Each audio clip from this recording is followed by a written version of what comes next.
Today is DC Emancipation Day. Today is April 16th, 2016. I'm pleased to be here with you. I'm at-large council member Vincent Orange, and we really want this to really be a festive activity today, and I think we're off to a great start. Just having heard from Marcus Johnson Group. Let's give him some love. 154 years ago, President Abraham Lincoln signed the D.C. Emancipation Compensation Act that freed 3,100 slaves. The only time in the history of this country where the federal government paid $1 million to free those enslaved persons, but they had to pay the enslaved owners. That set the avenue for victory in the Civil War. And approximately 9 months later, President Abraham Lincoln issued the Emancipation Proclamation on January 1, 1863, that freed all the slaves in the states that had seceded from the Union. And it took almost, more than 2 years for the word to get out across this nation that, in fact, the folks were, in fact, free. On June 19th, 1865, was when the last word got to Galveston, Texas, to let everyone know that they were free. Now, how do I know all this? I know all this because I've been listening and hanging out with the historian C.R. Gibbs. And C.R. Gibbs did a great historical piece on this, and we were to award him last year. He has a very busy schedule, especially around D.C. Emancipation Day. I think he's doing something for the United Park Service, but we did want to provide him with a token of our appreciation for everything that he's done. And his wife is here. His wife is here, and she's making her way up to the stage. And while she's doing that, I'm going to ask the chairman of the council, Phil Mendelson, to come up with me. Phil was on the council when we put all this together. And maybe you can escort Miss Attorney Betty Robinson Gibbs up, and we can present her with the 2015 DC Emancipation Award, and what you can provide to your husband. Thank you very much. On behalf of my husband, who is busy with some other activities that were scheduled today, he's unable to be here, but I thank you on his behalf and want you to know he appreciates it very much. Now, way back when, I guess about 16 years ago, in 2000, I approached former council member Carol Schwartz, and we talked about the D.C. emancipation, and I suggested to her that we ought to do a bipartisan effort since President Abraham Lincoln was a Republican, and so it should be Republicans and Democrats working together in the nation's capital to create D.C. Emancipation Day. And she agreed, and in 2000 we introduced the legislation to create a private legal holiday, laying the foundation for the public holiday to come. And so we wanted to make sure that we recognize her. She was unable to attend last year, but I tell you, she's here this year, and she's like fine wine, getting better with time, looking better there. So Miss Carol Schwartz, the Honorable Carol Schwartz, come on down.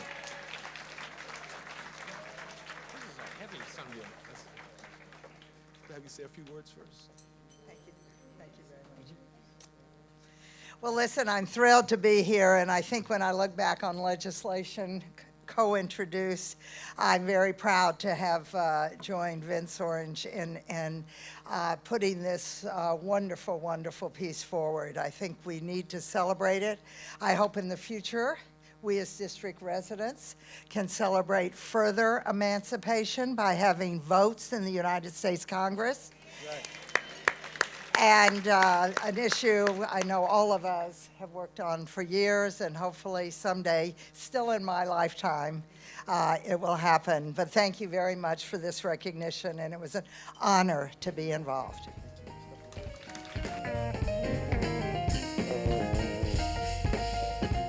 Now, you know, you really can't get all this work done without attorneys, and I had an attorney at the time. His name is Adam Levi. He's unable to be with us here today, but I was charged with actually doing a resolution from Juneteenth, and I sent Adam Levi to go and prepare a resolution for me. And when he came back, he says, Councilman, do you know that there's this unique history about D.C. that happened before Juneteenth? And that's how I got wind of all this history and was able to move forward. So Adam is not here, but he was the great attorney that I had on my staff at the time. He still works for D.C. government over in the Department of Insurance, Security, and Banking. But let's give him a round of applause. And then after we did this in 2000, some 5 years later, I was able to come back and introduce the legislation to create the public holiday, DC Emancipation Day, and that's why we're here celebrating today. That's the reason why the entire city is shut down. Schools are closed. We celebrated yesterday. And for tax purposes, even the Internal Revenue Service recognizes DC Emancipation Day, so everyone in the nation gets 3 extra days to file their taxes. All right. So, Reverend Dr. Willie Wilson, what I've been telling these folks, since they get 3 extra days to file their taxes, on Sunday they should come to church with all that interest income and contribute it to the church, you know, because this is money they wasn't expecting anyway.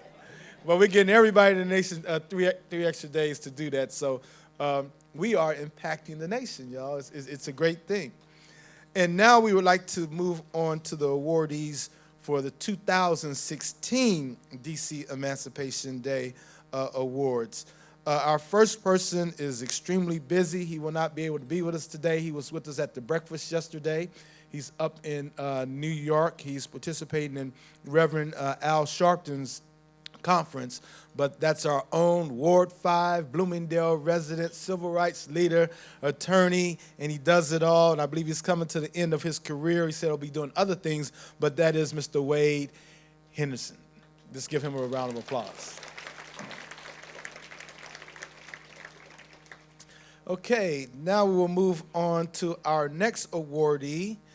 She is the national president and CEO of the National Congress of Black Women.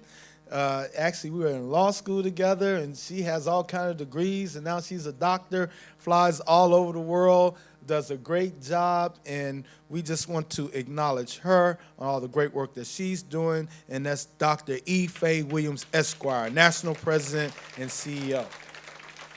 Good morning, and Councilmember Orange, thank you so much for this honor.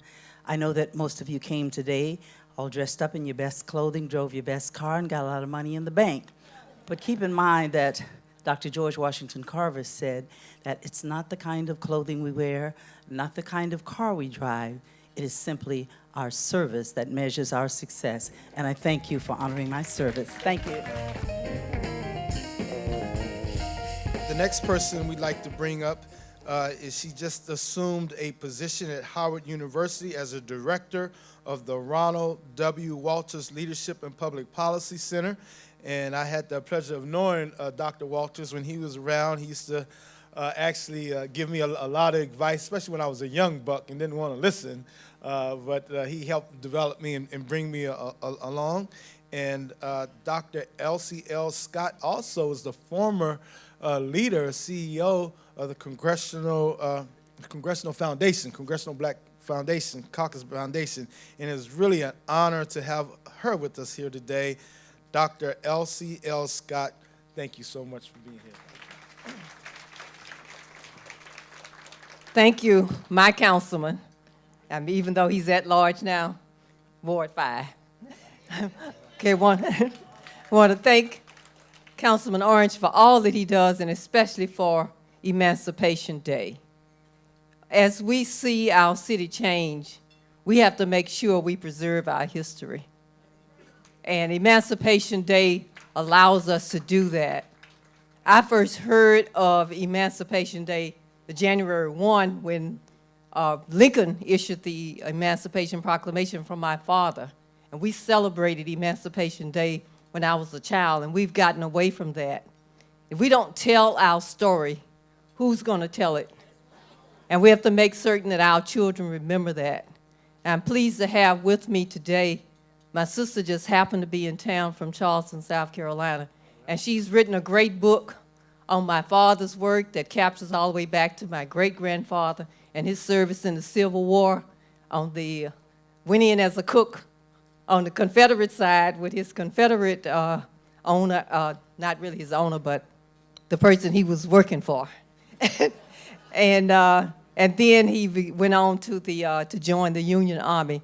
But a book called Witness to the Truth that captures my family history, and it shows my legacy of service that comes from my father, my grandfather, my great-grandfather. Thank you.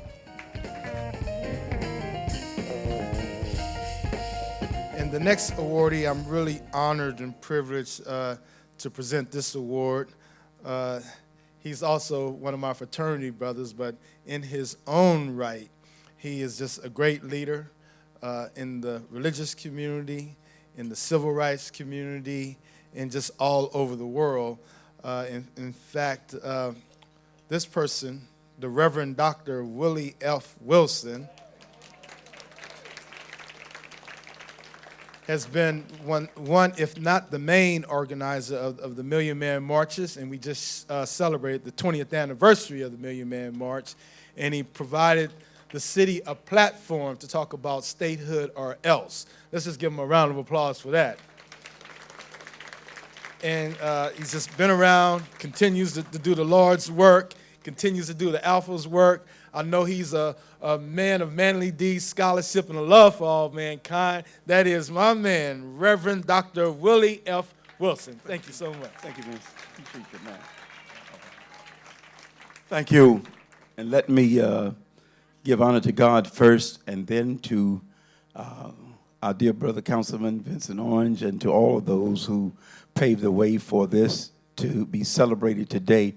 It's a dangerous thing to allow a preacher, teacher to have remarks, but I must say, as I say what I need to say, if you can give me a couple of minutes, when we talk about emancipation, we have to remember, even as we celebrate this great day in history, that in this country, black lives have not mattered and continue to not matter. No more has it been so glaringly displayed as it was last week in Harper's Magazine, when an interview that was made of John Ehrlichman, who was the chief of staff of President Nixon, the reporter who made that interview in 1994 remembered the remarks that were made. And those remarks, which were the beginning of the war on drugs, which has taken place over the last 45 years now, said that we cannot make it illegal to be black in America, but we can tie it to heroin and then conduct mass arrests of black people. If you know history, you know that following the Emancipation Proclamation, wasn't very long after that the black codes came into being and put us back in slavery again. And even as Ehrlichman said what he said, we look at 45 years later, where our community has been ravaged and devastated for the last 45 years, where in a country where we represent only a small fraction of the population of the world, and yet 25% of those incarcerated, primarily African American and Hispanic, in the jails of this country, making it the #1 jailer in the world, where it has destroyed our families for 45 years, where it has incarcerated over 1 million of our black men over that 45-year period, and has resulted in something like 66 million arrests and the destruction of our communities, whereas we know that in the current election, all of the candidates are now talking about ways in which we can change the perspective on heroin so that it is no longer a crime, but it is a sickness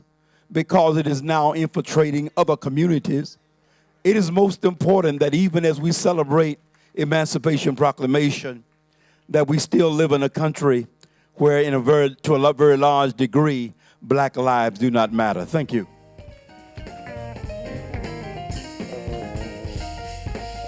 Next, I'd like to bring up council members. Council member, Chair of the Council, Phil Mendelson, and Council member from Ward 4, Brandon Todd. Let's give Brandon a round of applause. And now turn the mic over to our chairman. I am or we are presenting the resolution. The council adopted a resolution this year with regard to Emancipation Day. Actually, can you hand it to me? Because I want to read the last paragraph. You know, what we like to do when we present these resolutions is we like to read the whole thing. Well, we want to hear Brian. But we're all here for another couple hours, aren't we? But actually, the last paragraph, which is under the whereases, I think is very relevant. The Council of the District of Columbia finds the 154th anniversary of the District of Columbia Emancipation Day is an important historic occasion for the District of Columbia and the nation, and serves an appropriate time to reflect on how far the District of Columbia and the United States have progressed since institutionalized enslavement of people of African descent. And most importantly, the 154th anniversary reminds us to reaffirm our commitment to forge a more just and united country that truly reflects the ideals of its founders and instills in its people a broad sense of duty to be responsible and conscientious stewards of freedom and democracy. And I think that puts it pretty well. And it speaks to today being a celebration, but today also being a remembrance of what has transpired in the history of this country over the years. A remembrance also, or a celebration of that day 154 years ago, but also to echo the remarks of Reverend Wilson, that there's still a lot of distance for us to travel in this country. And that's really what this holiday is about, is a reflection, a celebration, but also an opportunity to renew a commitment toward a more just and equal society. So let me, I guess I'm supposed to present this to, don't take it from me. Brandon, do you want to say anything? Yeah, sure. Sure. Well, I just really am delighted to be here with everyone to celebrate Emancipation Day in the District of Columbia. And I'm really proud, and I want to thank my good friend, Councilmember Orange, for making sure that this holiday is at the absolute forefront. And not just so that we can have brunches and parties, but so that we can honor important people, reflect on where we've been, where we are, and where we're going. So let's give Councilmember Orange a big round of applause. And I'm just really delighted to be here with you all. Thank you and God bless you.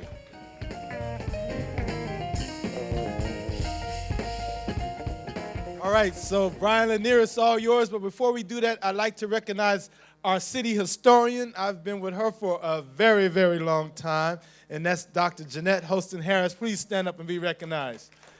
All the stuff I know about history, I hang out with her as well, and she's done a great job. Founder of the Hall of Fame. And was this the 16th year? We just, over this past weekend, we had another class of inductees. And so we're all doing well together. So at the end of the day, we're one big family. Together we stand, divided we fall. Just look out for each other. And hopefully, God will bless us all.